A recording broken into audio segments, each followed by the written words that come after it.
Today I will be ranking all the snails in Astroneer on this tier list. My list goes from I never use it all the way to always with me, so let's get started with the very first one, Sylvie. This is a tough choice. Sylvie is the first snail you're gonna get in Astroneer, and that's because it's on Sylva. And once you feed it some seeds, it will act as a huge light source. Now it does take a spot on your backpack just like a light, but it doesn't use power. On the other hand, it does constantly need seeds to run. However, it does a better job of making light all around you than a light. Not even a floodlight is as bright as Sylvie, but you can still replace it with just a normal light. However, it is really cute, and the mission to get it is pretty easy, and you get it first, so you're not really gonna have a hard time getting it. So that should bump it up the list, but still the fact that it still takes up a spot in your backpack, and you need to feed it seeds every 10 minutes or every 30 minutes if you use mutant hisbine seeds, but you're probably not gonna use that. So you need to constantly feed it every 10 minutes. That being said, I don't know, I think this is kind of middle of the list, so I'll just put it here in the good section.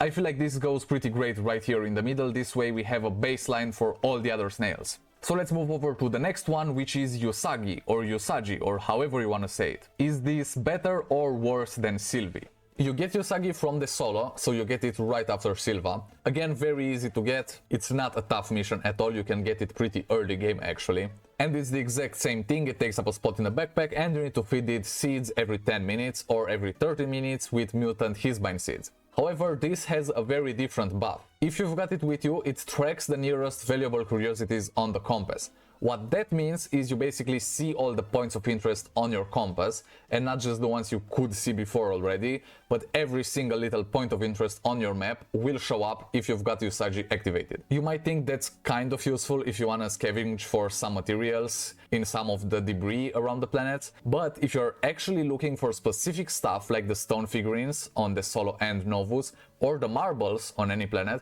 Usagi will be extremely helpful for you. I actually had a video where I collected all the stone figurines, and it took quite a while with Usagi, so without it I would have never gotten it done. So these snails uses are very case by case. If you just go around the planet looking for stuff, you're not gonna need it, but if you have a very specific goal in mind, then this buff is really kind of overpowered, because for example for the stone figurines, as I was saying earlier, you will not find all of them without Usagi, or it will take you like 100 hours or something crazy like that. So because it has these specific uses, I will put Usagi in the awesome category right above Sylvie. Let's see which one's next. We've got Stilgar. I am very tempted to put this at the top, but let me see. If you've unlocked the snails, then Stilgar is one of those that you will keep in your backpack most of the time, unless you already have a portable oxygenator. However, I would argue that Stilgar is even better than a portable oxygenator, and that's because it doesn't need power to function. So for a portable oxygenator, you would also need a power item alongside it, because it constantly consumes 1 unit per second. That means you're probably gonna have a QT RTG on you, which takes another spot in your backpack, so that's 2 spots already just to get the oxygen. With Stilgar, however, you only need 1 spot, but the downside is that you will have to keep feeding him seeds, and his effects only last for 10 minutes,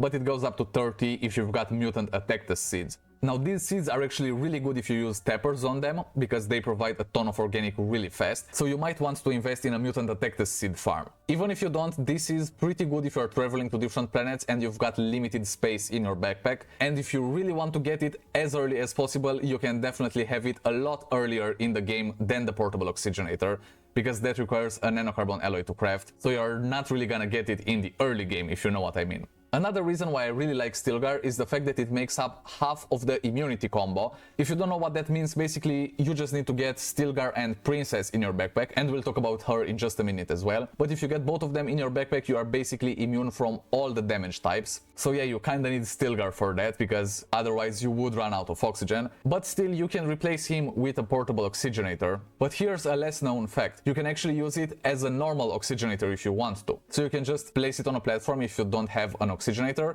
and you can run tethers from it. You just need to make sure it stays active, and you can have oxygen on an entire planet just using Stilgar. You can also do this from your backpack. If somebody places a tether next to you, they can get air from you as well while Stilgar is active. So it can basically turn the player into a source of oxygen for others as well, and I think that's pretty overpowered if you ask me. Also, I was just reading the Astroneer wiki on Stilgar, and it turns out his name is a reference to the Dune series, where Stilgar is a major secondary character, and even in its description in the Xenobiology lab it says the air must flow. So because of all of that, I will throw Stilgar in the always with me category right on top, because if I'm being honest, ever since I unlocked it, I think I used it pretty much constantly, so the always with me tier fits perfectly for it. Now let's talk about Princess. You will get her from Vesania after getting the previous Snails, and her buff is that it makes you immune to all types of damage for 10 minutes, except suffocation, so that's why you also need Stilgar to provide you with the oxygen, but this basically makes you invincible for 10 minutes,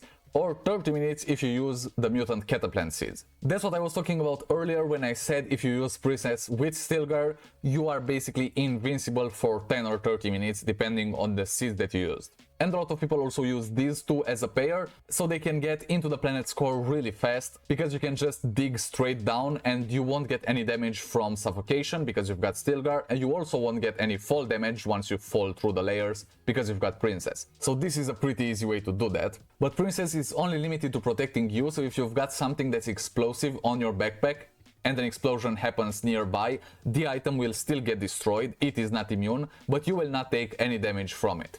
I don't even have to say it, you probably already know, but this is the most overpowered buff out of all the snails in Astroneer, and she's also very cute. So for that reason, I'm gonna put her in the always with me category right next to Stilgar. Next up, we've got Rogal, which you can get from Novus, and he basically acts as an overpowered QTRTG once you have it in your backpack and activate it, because it provides 6 units of power per second. So that's the equivalent of 6 QTRTGs or 1.5 RTGs, and all you need to do is feed him some seeds if you want the effect for 10 minutes, or go for the mutant cataplant seeds if you want 30 minutes of it. You don't have to use it only in your backpack, you can also use it in your base, and this is especially good when setting up a brand new base on a planet and you've got no power items with you. It can make the early stages of setting up a base much quicker. Rogal might not be as cute as Princess, but it sure is delicious, and that's because it's named after a Polish pastry, and his shells that you need to find to complete the mission are also shaped like it, and it basically looks like a croissant, but it's green and purple, so don't try to eat it, please. So Rogal has a really cool buff, but it's also harder to get than the ones before, and that's basically a trend for all of these. Each one gets harder and harder to get than the one before it, and that's also because you have to complete them in kind of an order. Like, you can't start with the last one. So for that I'll put Rogal in the good category because it has a pretty good buff, but you can also easily replace him with some cool power items. However, if for whatever reason you need a ton of power in your backpack, this takes up a lot less space than 6 QTRTGs, so for that I'll just leave it here in the good section. Next up, we've got Bestefar. Bestefar is the snail that you get from Glacio, and it also has the coolest mission out of them all. You need to find these ice chunks and blow them up in order to find his shells. So it's definitely a lot harder to get, but the story and how you do it is really cool. And his buff improves the width, boost and drilling ability of your terrain tool. Of course, you can feed him any seeds if you want 10 minutes of the buff, but you can use the mutant boom balloon seeds for 30 minutes.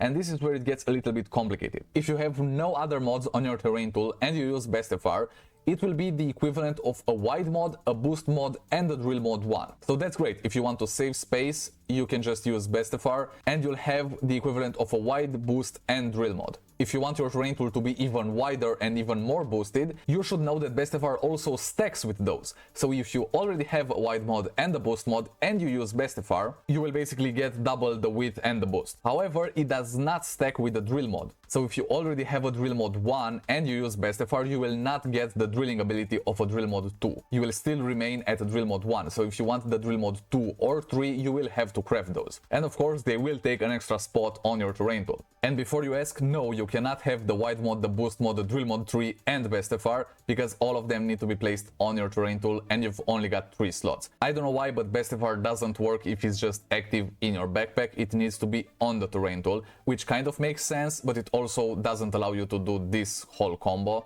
However, if you want to have a wide boost and drill mod 3 mod, using Bestefar instead of the wide and the boost will save you one slot, which you can use for whatever else you want, probably a small canister I would guess on your terrain tool, but it does leave you with one open spot. However, you still have to keep feeding it all the time, which is kind of a drawback. Now, considering all of that, I will put Bestefar in the meh category. I don't know if this is controversial, but I don't really use it a lot. I just have my wide mod and my drill mod 3 and that's it. I don't need a boost mod. And even if I really needed a boost mod, I would just get that because I am already using some of the other snails, so I don't want to keep a lot of seeds on me and have to feed Bestefar as well. But that's just me. If you disagree, you can leave a comment about it. And while you're at it, don't forget to also like this video if you enjoy it. Now let's get on to the last one, which is Enoki. Enoki is the last snail that you will get, and that's because you get it from Aatrox, which is a pretty hard planet on its own, and that kind of makes the missions to get Enoki harder as well, plus the fact that you need to complete all of the other snails before. The buff is kind of worth it, because if you carry it in your backpack, it increases your jump height, sprint speed, and it reduces the movement penalty for carrying heavy items. And by the way, its favorite food that will give you 30 minutes of the boost is the mutant spew flower. I also read the trivia in the Astroneer wiki, and it says that the name Enoki refers to a mushroom species seen in East Asian cuisine. That's pretty interesting. I usually use Enoki paired with the hoverboard, because one of the things that I don't really like about the hoverboard is your jump height, but Enoki greatly increases that, and also the speed. And you know how you can carry large items while on the hoverboard? Well, you can do that with Enoki as well, and it reduces the movement penalty.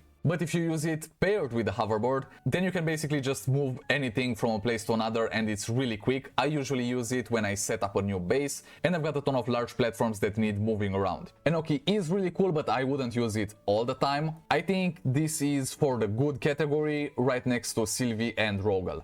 And yeah, I think that's it. I don't have any snail in the I never use it category. I sort of used all of them from time to time, but definitely Stilgar and Princess deserve to be in the always with me category. And for the rest, I don't know, they can be moved around in here, but I think I'll leave it at that. Now make sure to subscribe if you want to see more from me, and go check out this next video. Cheers, Astroneers!